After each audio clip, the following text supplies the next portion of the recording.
ಈ ವಿಡಿಯೋ ಏನಾದ್ರು ನಿಮಗೆ ಜನವರಿ 2026ನೇ ಇಸ್ವಿಗೆ ಸಿಕ್ಕಿದೆ ಅಂದ್ರೆ ಖಂಡಿತ ನಿಮ್ಮ ಲೈಫ್ ಈ ವರ್ಷ ಚೇಂಜ್ ಆಗುತ್ತೆ. ವಿಡಿಯೋನ ಕೊನೆ ತನಕ ನೋಡಿ ಅಂಡ್ ಫಾಲೋ ಮಾಡೋದ ಮಾತ್ರ ಮರಿಬೇಡಿ ಸ್ನೇಹಿತರೆ. ಇದೇ ರೀತಿ ಹೆಚ್ಚಿನ ಕಂಟೆಂಟ್ಸ್ಗೋಸ್ಕರ ನೋಡಿ, ಪ್ರತಿ ವರ್ಷ ಕೂಡ ಅಷ್ಟೇ ಒಬ್ರು ಯಾರ್ಯಾರು ಇದಾರೋ ಮೆಜಾರಿಟಿ ಒಂದು 100 ಜನದ ತಗೊಂಡ್ರೆ 90% ಅಷ್ಟು ಜನ ಎಲ್ಲರೂ ಕೂಡ ನ್ಯೂ ಇಯರ್ಗೆ ರೆಸಲ್ಯೂಷನ್ ಅನ್ನು ತಗೊಳ್ತಾರೆ. ಈ ವರ್ಷ ನಾನು ಜಿಮ್ಗೆ ಹೋಗ್ತೀನಿ, ಈ ವರ್ಷ ನಾನು 6 ಪ್ಯಾಕ್ಸ್ ಮಾಡ್ತೀನಿ, ಈ ವರ್ಷ ನಾನು ಹೆಲ್ತ್ ಗೋಲ್ಸ್ ಅಚೀವ್ ಮಾಡ್ತೀನಿ, ಈ ವರ್ಷ ನಾನು ಒಂದು ಬಿಸ್ನೆಸ್ ಸ್ಟಾರ್ಟ್ಅಪ್ ಮಾಡ್ತೀನಿ, ಈ ವರ್ಷ ನಾನು ಪ್ರತಿ ತಿಂಗಳಿಗೆ 3 ರಿಂದ 4 ಬುಕ್ ಓದ್ತೀನಿ ಅಂತ ಎಲ್ಲರೂ ರೆಸಲ್ಯೂಷನ್ ತಗೊಳ್ಳೋರೆ. ಯಾರು ಕೂಡ ಸುಮ್ಮನೆ ಇರೋರಲ್ಲ.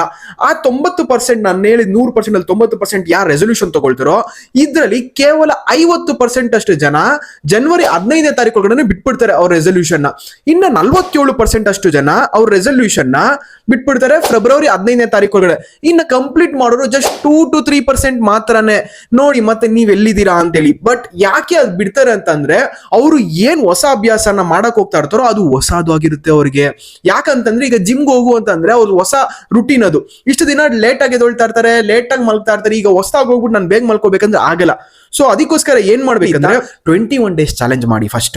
ಸೊ 21 ಡೇಸ್ ಚಾಲೆಂಜ್ ಅಲ್ಲಿ ನಿಮ್ಮ ಬಾಡಿಗೆ ಅಭ್ಯಾಸ ಆಗುತ್ತೆ. ಸೊ ಈ ರೀತಿ ಮಾಡ್ಬೇಕು ಅಂತ 21 ಡೇಸ್ ಚಾಲೆಂಜ್ ಆದ್ಮೇಲೆ 45 ಡೇಸ್ ಚಾಲೆಂಜ್ ಮಾಡಿ. ಸೊ 45 ಡೇಸ್ ಚಾಲೆಂಜ್ ಅಲ್ಲಿ ನಿಮ್ಗೆ ಒಂದು ಅಭ್ಯಾಸಕ್ಕೆ ಆಂಕಲ್ ಆಗ್ತೀರಾ, ಹೊಸ ಅಭ್ಯಾಸನ ಕಲಿತೀರಾ. ಅದಾದ್ಮೇಲೆ 90 ಡೇಸ್ ಚಾಲೆಂಜ್ ನ ಮಾಡಿ. ಅವಾಗ ನಿಮ್ಗೆ ಇನ್ನ ಈ ಅಭ್ಯಾಸಗಳು ಪ್ರಾಕ್ಟೀಸ್ ಆಗುತ್ತೆ. ಯಾವಾಗ ಅಭ್ಯಾಸಗಳೆಲ್ಲ ಪ್ರಾಕ್ಟೀಸ್ ಆಗುತ್ತೋ ಖಂಡಿತ ಅವಾಗ ನೀವು ಈ ವರ್ಷದಲ್ಲಿ ಏನ್ ಅನ್ಕೊಂಡಿದ್ರು ಆ ಕೆಲಸನ ಸಕ್ಸಸ್ಫುಲ್ ಆಗೇ ಆಗುತ್ತೆ. ಇದೇ ರೀತಿ ಹೆಚ್ಚಿನ ಕಂಟೆಂಟ್ಸ್ಗೋಸ್ಕರ ಕನ್ನಡ ಫಿಟ್ಟಿ ಫೆಸ್ಟ್ ಫಾಲೋ ಮಾಡೋದ ಮಾತ್ರ ಮರಿಬೇಡಿ. ಅಂಡ್ ವಿಡಿಯೋ ಏನಾದ್ರು ಇನ್ಫಾರ್ಮೇಟಿವ್ ಅನ್ಸ್ತು ಅಂತ ಅಂದ್ರೆ ನಿಮ್ಮ ಲೇಸಿ ಫ್ರೆಂಡ್ಸ್ ಗ್ರೂಪ್ ಅಲ್ಲಿ ಈ ವಿಡಿಯೋನ ಶೇರ್ ಮಾಡಿ.